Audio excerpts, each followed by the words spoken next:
kami ng mga law enforcement, hindi ko alam kung hanggang kailan ako makakapagsalita at ma-articulate ang lahat ng galit ko dito sa mapang-aping gobyernong to. Kanina umaga may press con sila sa Malacanang.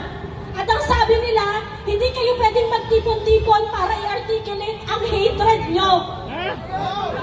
Kailan pa kayo nagkaroon ng control sa nararamdaman namin?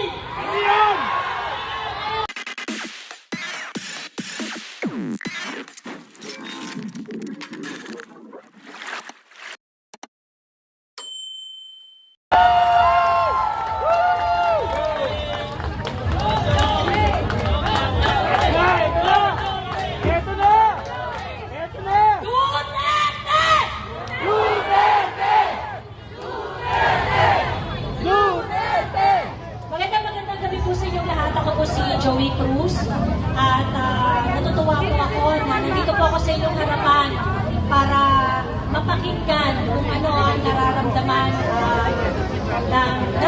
ng puso ko. Sa totoo lang po, simula po noong dinala si PRRD sa The Hague, alam ko marami sa inyo naghihinagpis, umiiyak. Baka pinagtatawanan na nga kayo ng mga kasama nyo sa bahay dahil pagka nakikita nyo yung mga bagay na nagpapaalala sa ating mahal na Tatay Digong, talagang nangingilit yung mga luha ninyo at ganun din po ako. At bakit hindi natin mararamdaman yun? At bakit hindi tayo masasaktan sa dinadanas ng unang Pangulo na mayroong malasakit sa mga maliliit na Pilipino na kagaya nyo at kagaya ko. Si PRRD lang ang leader na nagpakita na yung mga maliliit na Pilipino importante. Na yung mga maliliit na Pilipino kailangan maglakad kayo taas noo sa buong mundo. Sa panahon lang ni PRRD, doon lang namin naranasan yun. At kayong mga kapulisan, alam namin, ramdam na ramdam ninyo, nagkaroon kayo ng dignidad dahil sa tatay namin.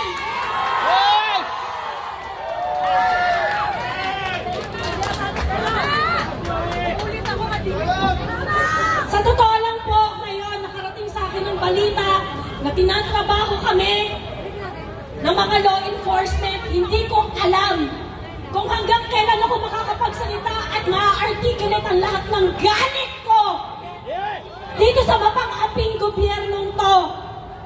Kanina umaga may press con sila sa Malacanang. At ang sabi nila, hindi kayo pwedeng magtipon-tipon para i-articulate ang hatred nyo. Kailan pa kayo nagkaroon ng control sa nararamdaman namin?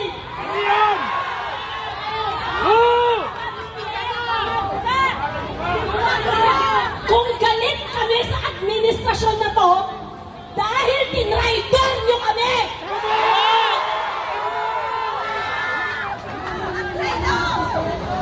Pinagkatiwalaan namin si Bongbong Marcos kasi sinabi mo continuity!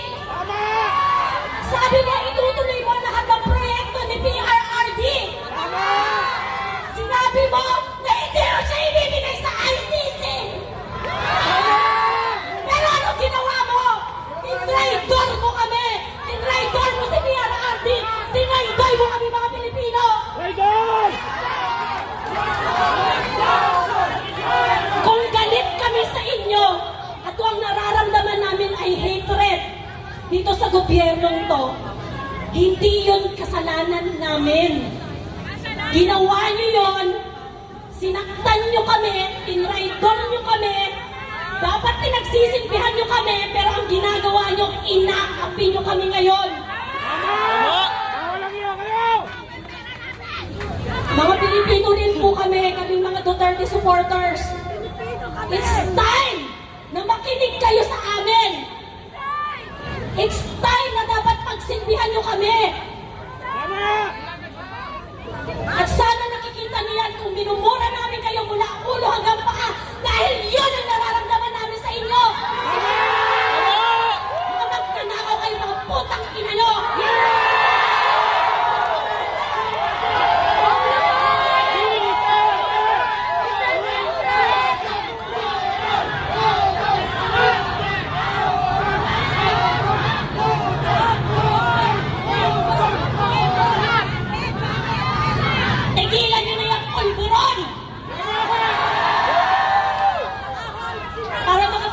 kayo ng tama para maintindihan nyo kami, para gawin ninyo ang sinasabi namin na dapat yung pananagutan sa aming lahat. Huwag nyo lang itago yung mga kaplastikan ninyo, yung mga sinasabi ninyo na pagsunod ninyo sa batas, wala nang batas-batas. Kung anong trip nyo, yun ang nangyayari. Yung sinasabi ninyo na sinunod nyo ang batas sa pag-aresto kay PRRD, hindi po kami tanga. Alam po namin ang mga karapatan namin bilang Pilipino. Alam namin kung ano ang karapatan ni PRRD. Hindi siya dapat pinadala sa Hague. Hindi siya dapat pinadala sa ICC. Dahil yung mga pinagtrabahuhan ng mga ninuno nating mga Pilipino, yung pinaglaban natin para magkaroon ng batas dito sa bansang to, na dapat nare-respeto ninyo sa ginawa nyo kay PRRD dahil galit lang kayo sa kanya dahil sa politika, kinalimutan nyo yon. Hindi kayo mapapatawad ng sambayan ng Pilipino dahil sa hindi nyo pagrespeto sa pundasyon ng bansang ito, ang ating konstitusyon.